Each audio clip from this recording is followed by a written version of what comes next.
Hi అండి అందరికీ. నేను మీ లోహిత వాళ్ళ అమ్మని లక్ష్మి. అందరు బాగున్నారా? నేనైతే చాలా బాగున్నాను. నేనైతే ఒక ప్రీవియస్ వీడియోలో చెప్పాను కదా, బేబీ కడుపులో ఉన్నప్పుడు నాకైతే థైరాయిడ్ వచ్చింది అని చెప్పేసి. దానికైతే చాలామంది అయితే కమెంట్ పెట్టారండి.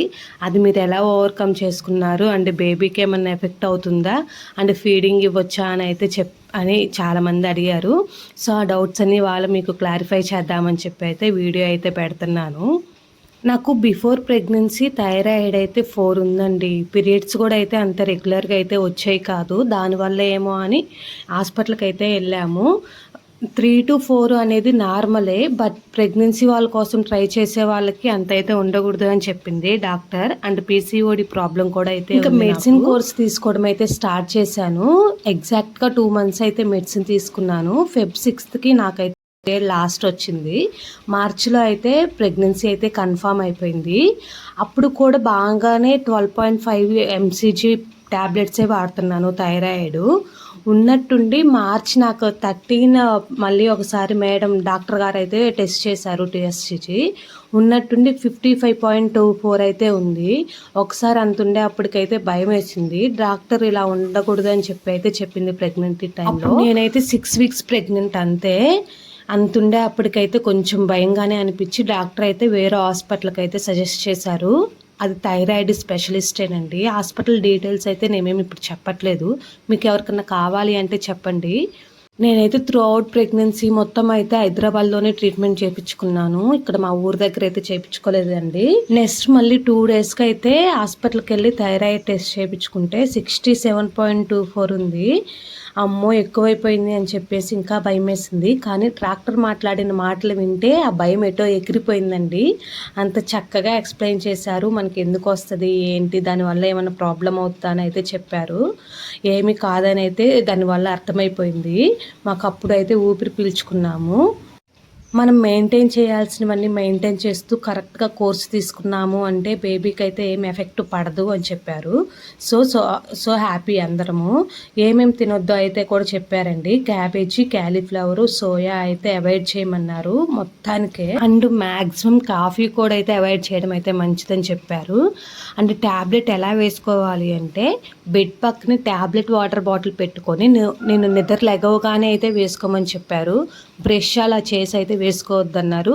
అండ్ కాఫీ కానీ టీ కానీ తాగే ముందు ఒక 1/2 hour కానీ 1 hour ముందే వేసేసుకోమని చెప్పారు. వేసుకోగానే ఇవేం తినొద్దు తాగొద్దు అని అయితే చెప్పారు. సో నేను అలానే మెయింటైన్ చేసుకుంటూ వస్తే నేను మళ్ళీ వాళ్ళు ఏప్రిల్లో రమ్మన్నారు. అప్పుడు థైరాయిడ్ టెస్ట్ చేయించుకుంటే 1.15 ఉంది. సో హ్యాపీ, చాలా మంత్కి ప్రెగ్నెంట్ మొత్తము జర్నీ మొత్తం అయితే థైరాయిడ్ టెస్ట్ చేయించుకుంటూనే ఉండాలి. మనం లెవెల్స్ చూసుకుంటూనే ఉండాలి. ట్యాబ్లెట్ వాడుతున్నాంలే కంట్రోల్లో ఉంటుందిలే అనుకుంటే అది మన తప్పండి. అలా అయితే ఉండకూడదు. ఒకవేళ డాక్టర్ మర్చిపోయినా మనం అడిగి మనమే టెస్ట్ చేయించుకొని ఏ లెవెల్లో ఉందో చూసుకోవడం మన బాధ్యత. డాక్టర్ గారు కొంతవరకు గుర్తుంటుంది, కొంతవరకు అయితే గుర్తుండదు. మనల్ని ఒక్కరినే కాదు కదా ట్రీట్ చేసేది, మనలాంటి వాళ్ళు బోల్డ్ మంది ఉంటారు కదా. సో మన జాగ్రత్త మనం కూడా ఉండాలి. భారం అంతా అయితే డాక్టర్ మీద అయితే వదిలేయకూడదని నా అంచనా. 67.24 అయితే ఉందని చెప్పాను కదా మార్చిలో. అప్పుడైతే నాకు డాక్టర్ 100 mcg రాసిచ్చారు ట్యాబ్లెట్స్. సండే మొత్తం పేమెంట్ చేశారు. ఓన్లీ 6 days చేసుకోమని చెప్పారు. అలానే చేసుకుంటూ వచ్చాను. పర్లేదు, నాకు ఏప్రిల్కి 1.15 అయితే వచ్చింది. అదే కంటిన్యూ చేసుకుంటూ అయితే వచ్చాను. మళ్ళీ నాకు సెప్టెంబర్లో ఒకసారి అయితే టెస్ట్ చేయించుకున్నాను. ఆ డాక్టర్ దగ్గరికి వెళ్ళి మళ్ళీ ఎలా ఉంది ఏంటి సిచ్యువేషన్ అని, ప్రెగ్నెంట్ కాబట్టి. అప్పుడు 0.7కి అయితే వెళ్ళిందండి. So happy. ఇంకా త్రూఅవుట్ ప్రెగ్నెంటీ నాకు అంతే అయితే బ్యాలెన్స్గా ఈక్వల్ చేసుకుంటూ అయితే వచ్చాను. ప్రెగ్నెంట్ టైంలో థైరాయిడ్ ఏ లెవెల్లో ఉండాలో కూడా అయితే చాలామంది డాక్టర్లు చెప్తారు. ఫస్ట్ సెమిస్టర్లో అయితే 0.3 to 4.5 ఉండాలి. సెకండ్ అయితే 0.5 to 4.6 ఉండాలి. థర్డ్ సెమిస్టర్ అయితే 0.8 to 5.2 అయితే ఉండాలి. కొంతమందికి థైరాయిడ్ ఎలా అంటే బాడీ గెయిన్ అవుతారు, అంటే వెయిట్ గెయిన్ అయిపోతారు. కొంతమందికి వెయిట్ అయితే ఏం గెయిన్ అవ్వరండి. నేను బేబీ కడుపులో పడేటప్పటికి 55 kgs అయితే ఉన్నాను. నాకు మళ్ళీ పాప 3rd month 4th month కడుపులో ఉంది అనగా నేను పెరిగింది 1.5 kg అంతేను. నా ప్రెగ్నెంట్ మొత్తము డెలివరీ అయిపోయేటప్పటికి నేను మొత్తం మీద పెరిగింది 10 కేజీలేనండి. బేబీ వెయిట్ కూడా పర్లేదు, బాగానే ఉంది. డెలివరీ అయిన తర్వాత 2.75 అయితే ఉంది. వెయిట్ గెయిన్ అవ్వకపోవడమే మంచిది. అలా అన్నీ నేనైతే తినకుండా అయితే లేనండి, మ్యాక్సిమం అన్నీ తిన్నాను. ఈ థైరాయిడ్లో మ్యాక్సిమం మన బాడీ కంట్రోల్ మనం ఉంచుకోవడమే మంచిదని నా అంచనా. అండ్ డాక్టర్ కూడా అయితే అదే సజెస్ట్ చేశారు. నాకు తెలిసింది మీకు చెప్తున్నాను, 10 మందిలో ఒకరికన్నా ఉపయోగపడిద్దని నేనైతే అనుకుంటున్నాను. మీకు ఇంకా ఏమన్నా ఇన్ఫర్మేటివ్ వీడియోస్ ఇలాంటివి ఏమన్నా కావాలి అంటే నాకైతే కమెంట్ చేయండి. అండ్ పీసీఓడి డీటెయిల్స్ కూడా ఏమన్నా కావాలని చెప్పండి. నేను ఫేస్ చేశాను, 2 ఇయర్స్ ఫేస్ చేసిన తర్వాత నాకు బేబీ అయితే పుట్టింది. మీకు ఏమన్నా కావాలంటే చెప్పండి, నేనైతే చెప్తాను. అండ్ ఈ లాగ్ వచ్చేసి అయితే మండేదండి, నేనైతే సండే లాగ్ తీయలేదు. సండే ఆదివారం ఆడవాళ్ళకి సెలవు అంటారు కదా, నేనైతే అలాంటివి బాగా పాటిస్తాను. సో అందుకైతే వీడియో అయితే తీయలేదు, ఫోనే అసలు ముట్టుకోలేదండి. మండే రోజు అయితే తీశాను, చాలా సింపుల్గా. మార్నింగ్ అంటే ఈవినింగ్ కొంచెం టైం అయితే తీశాను. పాపకి అయితే దోశకి పెట్టాను పిండి. సో దాంట్లోకి అయితే చట్నీకి అయితే ప్రిపేర్ చేస్తున్నాను. ఈ పల్లీలు అయితే మనమేనండి, మనం చేలో పండించినవే. పెట్టాను కూడా వీడియోస్, కావాలంటే ఎల్లో అయితే చూసేయండి. అండ్ నాకు టీ అలవాటు ఉందని చెప్పాను కదా, టీ అయితే ఒక పక్క పొయ్యి మీద పెట్టేశాను. ఈలోపు మా అమ్మ అయితే పొలం నుంచి వచ్చిందండి. మీకు జామ చెట్టు అయితే చూపించాను కదా, జామ చెట్టుకి అయితే కాయలు వచ్చాయంట. మేము పొలానికి వెళ్ళి 2 డేసే అలా అవుతుంది, కాకపోతే చెట్టు దగ్గరికి అయితే వెళ్ళలేదు. టీ అయితే తాగేశాను. ఈ పాప లేగవడం అయితే వాళ్ళ అమ్మ తెచ్చిన జామకాయలు తింటా ఆడతా అయితే ఉంది. ఎంత ఇష్టమో, కానీ ఇష్టంగా ఉన్నా కూడా కొరికి ఎక్కువ పడేసిద్ది, కానీ తినే చాలా తక్కువ. ఇంకా 2 నుంచి 3 రోజులు అయితే మా అమ్మ ఇంటి దగ్గరే ఉంటుందండి, పనులు అయితే పొలంలో లేవంట. సో మాకు లోహితకి అయితే కొంచెం రెస్టే, అంత పని అయితే ఉండదు. అండ్ లోయి పాపకి అయితే నిన్న మధ్యాహ్నం నుంచి కొంచెం ఫీవరిష్గా ఉంది, అంత కంట్రోల్ అయితే అవ్వట్లేదు. ముందు పోసినప్పుడు పర్లేదు, సిరప్ మళ్ళీ ఆపే కానీ అయితే మళ్ళీ వస్తుంది. ఇవాళ మ్యాక్సిమం హాస్పిటల్కి తీసుకెళ్దామని అయితే అనుకుంటున్నాము. పాపం బాగా డల్ అయిపోయింది లోహిత అయితే.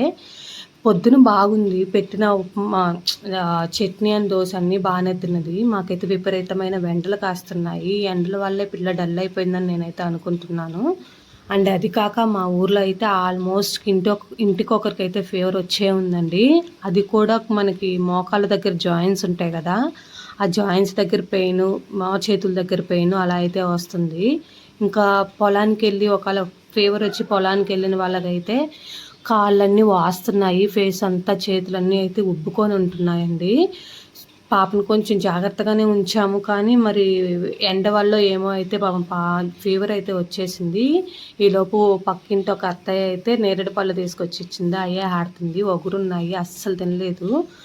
టైం అయితే 9:30 అయితే అయిపోయిందండి. లోయి పప్పు అయితే దోశ కోసమని దోశలు అయితే పోస్తున్నాను. కింద లేదు, లోహిత నా చేతిలోనే ఉంది, అందుకే కెమెరా అట్లా అయితే ఊగుతూ ఉంది. దోశ పోస్తున్నాము అంటే ఎక్కడున్నా వచ్చి తనే తీయాలి, తనే పోయాలి అని అయితే గొడవ చేస్తుంది. పిల్లలు మ్యాక్సిమం అలానే ఉంటారని నేనైతే అనుకుంటున్నా. అదేంటో లోహిత దోశ అంత ఇష్టంగా అయితే తినదండి. నేను ఒక దోశ పెట్టడానికి నాకైతే ఆల్మోస్ట్ 20 మినిట్స్ అయితే పట్టిద్ది. ఎక్కువ అయితే తినదు, మిగతా అయితే బాగానే తింటదిలే, కానీ దోశ ఎందుకో నమిలేదయ్యో ఏమో మింగదండి తొందరగా. కలెక్టర్ అమ్మ రాస్తుంటే నేను చిన్నగా అది చెప్పి అయితే మెల్లగా అయితే పెట్టేశాను. లోహితాకైతే ఫేవరెట్ టిఫిన్ వచ్చేసి అయితే పులిహార అండ్ ఇడ్లీ కూడా బాగానే తింటుంది. దోశ ఒక్కటే ఎక్కువ అవాయిడ్ చేసిద్ది. ఇదైతే మార్నింగ్ అయితే వీడియో కంప్లీట్ అయిపోయింది. నేను ఇంకా మధ్యాహ్నం అట్లా అయితే తీయలేదు, చెప్పాను కదా మధ్యాహ్నం ఫీవర్ వచ్చింది అని చెప్పేసి. సిరప్ పోసి పడుకోబెట్టాను, తగ్గింది. మళ్ళీ యథావిధి ఆటలాడడానికి అయితే బయటకు వచ్చింది. పెద్ద మనిషి అక్కడ కూర్చొని తల అయితే దూవుతుందండి. నేను వీడియో తీయకపోతే అమ్మ వీడియో తీయమని అయితే చెప్పింది, నాకు చాలా ముచ్చటేసింది. అండ్ ఉతికేసిన బట్టలు తీసుకొచ్చి మడతేద్దామని చెప్పి అక్కడ వేయగానే చూడండి బొమ్మలు అన్నీ తీసుకొచ్చి వాటి మీద వేసి ఎలా ఎగురుతూ ఉందో. లోహిత ముందు బట్టలు మడతేయాలంటే అదొక సాహసమే అండి, అస్సలు మడతేయనియదు. మనం మడతేసినా అన్నీ లాగేసి పడేసిద్ది. అందుకనే కూలర్ మీద పెట్టి అయితే మడతేసుకున్నాను. ఇంకా 4:30 అయితే అయిపోయింది, కానీ ఎండ అయితే బాగానే ఉంది. లోహిత ఇంట్లో ఉండనని ఏడుస్తుంది, బయటికి తీసుకెళ్ళమంటే ఎక్కడ చూసినా జ్వరాలు, అందుకని అయితే ఎక్కడికి వెళ్ళలేదండి. ఇక్కడ మళ్ళీ ఎండ కాస్తుంది కదా అని శనక్కాయలు బూజు పట్టుంటే ఆరిపోస్తే ఇక్కడ వచ్చి ఆడుతుంది. చెప్పులు వేసుకోమంటే చూడండి ఎన్ని కష్టాలు పడుతుందో వేసుకోవడానికి. నేను వేస్తా అంటే అస్సలు ఒప్పుకోలేదు, వంగి వేసుకుంటుంది. నేను చూడండి ఏ కాటి కాలుతోనే అడ్జస్ట్ చేసుకుంటుంది తప్ప. లోయకి అస్సలు అలుపు రాదండి. ఆ కవర్ తీసుకొచ్చుకొని శనక్కాయలు మొత్తం ఈ రోజుకైతే వీడియో ఈ రోజుతో అయితే ఎండ్ చేశాను. మ్యాక్సిమం లోయి పాపనైతే ఇవాళ హాస్పిటల్కి తీసుకెళ్ళాలి. వెళ్తే మీకైతే చెప్తాను. ఇంకుంటాను మరి. అందరికీ బాయ్ బాయ్.